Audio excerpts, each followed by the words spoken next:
Okay, guys. What's up, guys?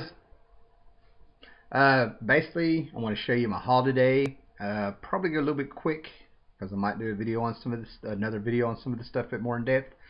And I want to start out with the good stuff. First off the bat, because I really don't want to save it to the last end of the video in case people don't make it that far. But I went to a bookstore today in Princeton, West Virginia. I took a box of old paperbacks that I have that I'm never going to read, and I got those paperbacks. A lot of places like libraries where they were like for $1, fill up you know a bag like this size, and they were $1 and stuff. So I didn't have a whole lot invested in them, and I traded for a bunch of magazines that they have, which I'll show. Then just for why not, I stopped at a comic book shop, and they had some 50-cent bins. They're starting to build up what they have, and I went through them, and there's a lot of good stuff, but this stuff had been stored somewhere, and it was just awesome. A lot of the stuff was all beat up, and I pulled a spider web or two out, kind of like a cobweb. So I got some stuff for 50 cents a piece, and then when I got up there, they whipped out a book and said, "Hey, do you want this?" We talked about price.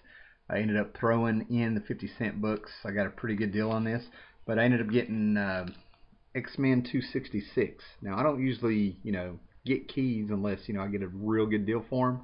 I think what I paid for this was really fair. This is the first appearance of Gambit, or at least, the first or second appearance in the first month that he came out. There's an X-Men annual that, came out first, but, I think this is considered, in most circles, the first appearance of Gambit.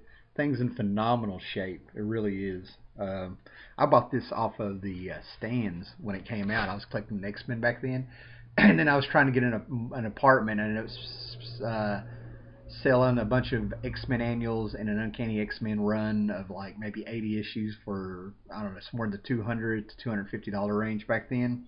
And then the book really blew up, after I sold them. That tells you how. This is a long time ago. Then this is what I got out of the 50-cent bins that basically were free because they threw them in there. But for 50 cents, I found the 1997 run of Deadpool #2. There's #7. Sorry, these aren't in order. Yeah, was that #3? Yeah, #3.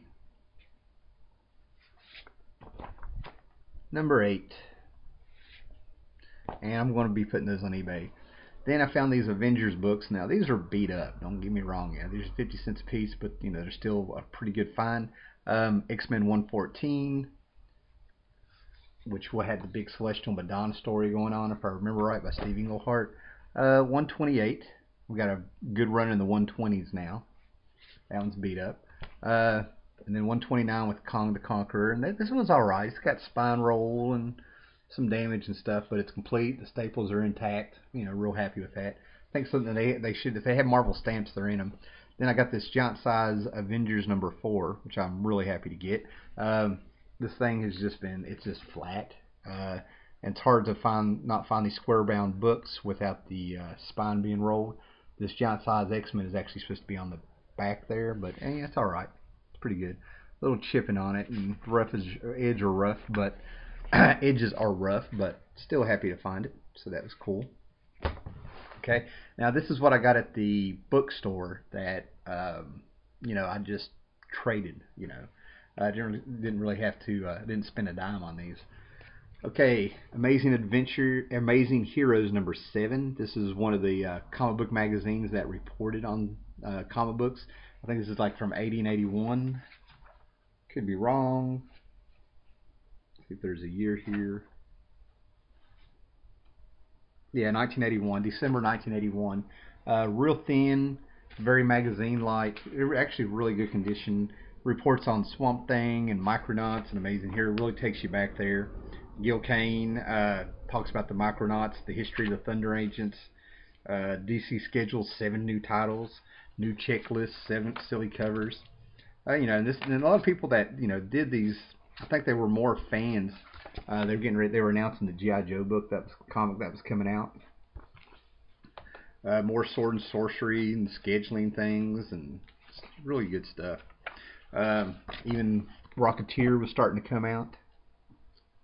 So yeah, there's a lot of good things on in there. Really cool, really cool. And of course they changed their format, so it's really cool to find older issue in good shape. And then this is like, I think, from 1973. This is Kitchen Sink Press. Okay. Kitchen Sink Enterprises, excuse me, man. Spirit by Will Eisner. And this is a really pulpy paper that's on this, and of course it's black and white. And it's I don't know. I'm pretty sure these are probably stories written in the 50s. They're in the back here. The cast of characters. Really cool. 42-year-old book comic. Before we get to the good stuff, a Will Eisner Quarterly, number 2, episode 2, Life Force, color section of the Spirit. I am guessing, if I had to guess, this is definitely the 80s. Probably 83, 84, if I had to guess. Okay. I'm not sure what where these fall into, but I haven't even opened these up. But I love this cover of the Spirit. I hope it shows up, but you can see the Spirit up there. Will Eisner always worked in the name Spirit on the cover and also for a splash page. So this says Spirit, and you work it around. It's got the femme fatale on it. Get that glare off. Good stuff. Great stuff. Yeah, I didn't really know about Eisner until the mid-90s. I was talking on a podcast with Tylox the Mighty and Scott X, and I think Tim Merritt was there and stuff. And I think Tylox is the one to remember that Wizard did a big article on Will Eisner. And my first exposure to anything Spirit-like was an All-Star Squadron in the 30s, I think, late 20s, early 30s, back when I think it was like in 1982 or something. They had a character called the Midnight in it, and he was dressed like the Spirit. So, but then I got these magazines. These are from 1974 and up. I've heard about these magazines. Never really laid eyes on them. Of course, they're black and white and sorted color if you look up and stuff. But this is the Spirit number 5, and these are a Warren magazine. And I'm thinking, if I remember right, Kitchen Sink Press just kind of picked up where Warren left off. And it's not just Spirit stories, if I remember right. Most of them are. They do have a color section in them, so that's always cool. All right, another Warren, number 6. These are in phenomenal shape. They still have some creamy colors, and I've got another one laying around here I bought the other day. Number 7. I think this is an all ebony white issue. Okay, number 8. Really glad to find these. Like I said, these are just in phenomenal shape. Oh man, these are just great. And of course there's stuff on the back I should be showing. Really good stuff. Let's take a gander at those. Number 9. I also think this has one of the better back covers on it. Number 10. Maybe I'm wrong about the Kitchen Sink Press, but anyway, like I said, these are Warren Giant Summer Special of the Spirit, painted cover. Number 11.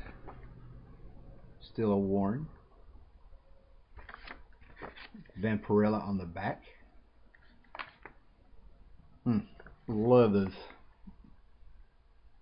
painted pictures of number 12. Still at Warren. Maybe I'm imagining things. I could have swore Kitchen Sink Press took them over, but it's probably later. Now this one's in rough shape. It's got a little bit of tape on it, and this is from 1976, number 13. And you can kind of tell times are changing and stuff. Yeah, I like the earlier issues better with the quality and the bigger covers. Number 14, June of 1976. That's April and June, so these were bi-monthly. Came out every 2 months, it looks like. Still going with Warren. Ah, I knew it. Alright, number 15. And I have one more around here somewhere. And here's where kitchen sinks apparently picked up. This is from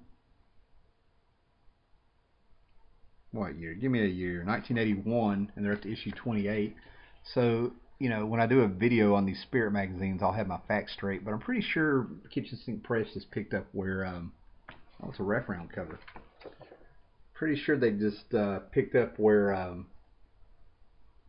Warren left off publishing them. So the format's definitely changed too. It's more magazine size. It's bigger than the other ones slightly. Definitely wider. That's a new, and these are, and I think these covers are all new art. It says 81 on it and stuff. So there you go. There's my haul today, guys. So thanks for hanging in there. I want to eat my slaw dog, and then I got a few things to do. So have a good day.